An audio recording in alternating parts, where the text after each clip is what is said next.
దేశం ఇచ్చిన ఇంటింటికి రేషన్ వ్యవస్థను కూటమి ప్రభుత్వం ఎత్తివేసింది. దీనివల్ల సుమారు 9,200 మంది వీధిన పడుతున్నారు. జీవీఎంసీ గాంధీ విగ్రహం వద్ద తమ నిరసనను కూడా వ్యక్తం చేస్తున్నారు. దీనికి సంబంధించిన మరిన్ని విషయాలు మనతో మాట్లాడడానికి ఈ రేషన్ బల్లుకి సంబంధించిన యూనియన్ నేతలు ఉన్నారు. సార్ చెప్పండి, అసలు మీ ప్రధాన డిమాండ్ ఏంటి? దీనివల్ల ప్రజలకు ఎలాంటి నష్టం జరుగుతుంది? మొత్తం మీ కుటుంబాల తాలూకు భవిష్యత్తు ఏ విధంగా ఉండబోతుంది? సార్, విశాఖ జిల్లా ఎండి ఆపరేటింగ్ యూనియన్స్ నుంచి సతీష్ మాట్లాడుతున్నాను. మరి ఇప్పటి వరకు కూడా 2021 ఫిబ్రవరిలో మొదలుపెట్టిన ఈ పథకాన్ని రాష్ట్ర వ్యాప్తంగా ఉన్న 9,200 మంది ఎవరైతే ఎస్సీ, ఎస్టీ, బీసీ, మైనార్టీ వర్గాలకు చెందిన వ్యక్తులు ఉన్నారో వాళ్ళందరూ కూడా రేషన్ డెలివరీ డిస్ట్రిబ్యూషన్ అనేది సజావుగా జరుగుతుంది. అయితే ప్రభుత్వం మారిన తర్వాత ఇప్పుడు విధి విధానాలు చూసి వాళ్ళు రాష్ట్ర నాయకులు పిలిపించారు. నాదెండ్ల మనోహర్ గారు, కమిషనర్ గారు. మన రీసెంట్గా మేము 15వ తారీఖు సివిల్ సప్లై ఆఫీస్కి వెళ్ళడం జరిగింది. అయితే అక్కడ ఉన్న రాష్ట్ర నాయకులతో మన మంత్రి నాదెండ్ల మనోహర్ గారు, కమిషనర్ గారు, ఎండి గారు ఆయన మాట్లాడినది ఏంటంటే ఈ వ్యవస్థను ఎలా మెరుగుపరచాలి, ఎలాగ ఆర్థిక భారం తగ్గించాలి, ఏ విధంగా మనం ముందుకు వెళ్ళాలని చెప్పేసి ఆయన కొన్ని విషయాలు కూడా చెప్పడం జరిగింది. దానికి అనుగుణంగానే మా రాష్ట్ర నాయకులు అందరూ కూడా యూనియన్ తరపు నుంచి కూడా ప్రతి ఒక్కరం కూడా తదుపరి సలహాలు కూడా సూచనలు కూడా ఇచ్చాం. అయితే మేము డిస్ట్రిబ్యూషన్ చేసిన 17వ తారీఖు వరకు ఏమనలేదు, కానీ 18తో కంప్లీట్ అయ్యింది.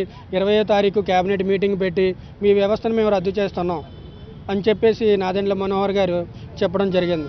సార్, వ్యవస్థనే మాకు రద్దు చేస్తున్నామని అంటే అగ్రిమెంటు ఏవైతే 72 నెలలు ఉన్నాయో 72 నెలలు ఉంది. వాలంటీర్ల వ్యవస్థను రద్దు చేశారు.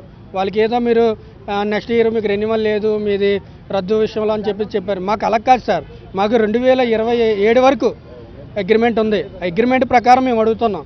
లేదు మాకు అగ్రిమెంట్ మీరు మిమ్మల్ని కొనసాగించాం అనుకుంటే మాకు 2027 వరకు ఎంతైతే కాంపెన్సేషన్ ఉందో అంత కూడా మాకు చెల్లించాలి.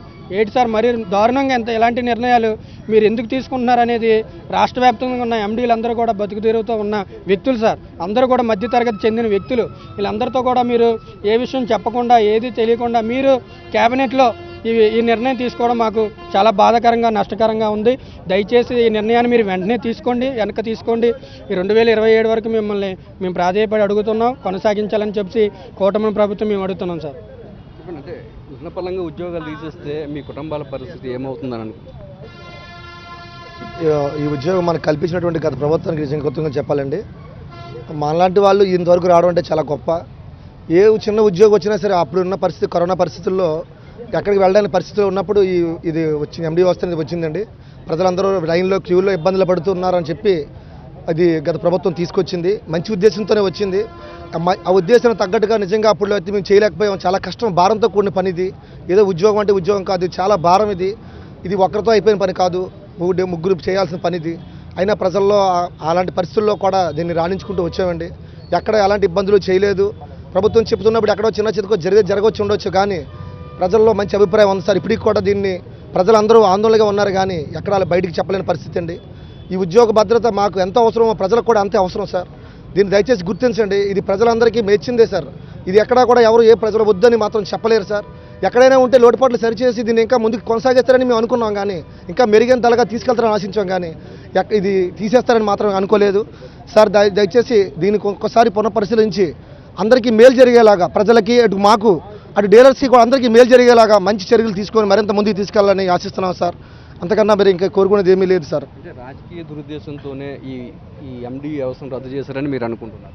మేమైతే రాజకీయ దుర్దేశంతో ఎండి వ్యవస్థను రద్దు చేశారని అనుకుంటున్నాం. ఇటు కూటమి ప్రభుత్వం వచ్చిన కానించి నాదెండ్ల మనోహర్ గారు పదే ఆయన మంత్రి అయిన కానించి మా వ్యవస్థ మీద అనేక దురుసులు అనేక ఇదిగా మాట్లాడుతూ మమ్మల్ని ఇదిపరిచారు సార్. తర్వాత ఇంకోటి ఏంటంటే 9,260 మంది మొత్తం ప్లస్ లేబరు మొత్తం 1800 జీవితాలు రోడ్డును పడ్డాయి సార్.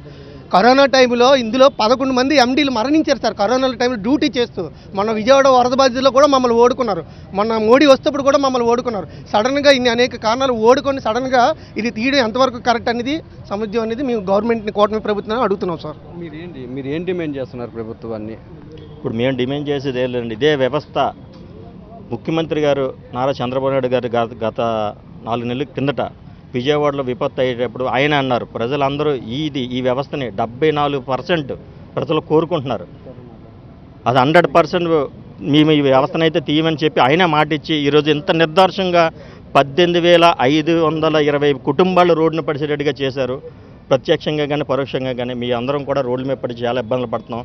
ఇందులో ఎస్సీ ఉన్నారు, ఎస్టీ ఉన్నారు, మైనారిటీ ఉన్నారు, చాలామంది పేదవాళ్ళు ఉన్నారు. ఇందులో ఈ పేదవాళ్ళందరి కోసం వీళ్ళకి ఒక దారి చూపించాలి, వీళ్ళకి ఒక ఏదైనా ఒక మార్గం చూపించాలి, బ్రతుకుతెరువు చూపించాలని గత ముఖ్యమంత్రి వర్యులు శ్రీ జగన్మోహన్ రెడ్డి గారు ఈ పథకాన్ని ప్రవేశపెట్టారు. ఈ పథకం వల్ల ప్రయోజనం ఏంటంటే ప్రతి పేదవాడికి ఏ ఒక్క గింజ తగ్గకుండా ప్రతి 20 కేజీలు వస్తే 20 కేజీలు, 10 కేజీలు వస్తే 10 కేజీలు పక్కాగా వాళ్ళకి వెళ్ళాలి. ప్రభుత్వం ఇచ్చిన ప్రతి వస్తువు కూడా నేరుగా వాళ్ళకి చేరాలి. ఇందులో దళారులు ఉండి రకరకాలుగా చేసేవారు గత ఉండేటప్పుడు. వాళ్ళు ఎవరి వ్యవస్థ లేకుండా ఇది చేయాలని చెప్పి ఎండి వ్యవస్థను స్థాపించి ఇంతమందికి మాకు బతుకులు ఇచ్చారు. ఇంతమంది మేము బతుకుతున్నాం. ఈ బతుకుల్ని మాకు చాలా వారు మేము కూడా గత ప్రభుత్వంలో చెప్పాం వైఎస్ జగన్మోహన్ రెడ్డి గారికి, అయ్యా మీరు ఇచ్చే జీతం సరిపడం లేదంటే ఆయన ఒకటే అన్నారు, మీరు నా మీద దయించి ఇది సేవా కార్యక్రమంలా మీరు చేయండి, ఇది జీతం వస్తుంది ఇది అని కాకుండా సేవా కార్యక్రమం ప్రతిదీ కూడా మేము సేవా కార్యక్రమంగా చేసాం. ఈ ప్రభుత్వం కూడా మమ్మల్ని మొన్న విజయవాడలో అయిన విపత్తులు కూడా వాడుకున్నారు. మేము చాలామంది మాలో ఉన్న సోదరులు కూడా చాలామంది తిండి లేక నిద్ర లేక చాలా సేవ చేశారు. ఇలాంటి సేవ చేసి ఇంత మంచి సంస్థను ఒక్కసారిగా తీయడం అనేది చాలా తప్పండి, చాలా అన్యాయంగా ఉంది. మాకు దయించి ఒక్కసారి మీరు ప్రభుత్వం ఒకసారి వెనక్కి తీసుకోండి, జీవోని మమ్మల్ని అందరినీ విధుల్లో తీసుకోవాల్సింది కోరుచున్నాం.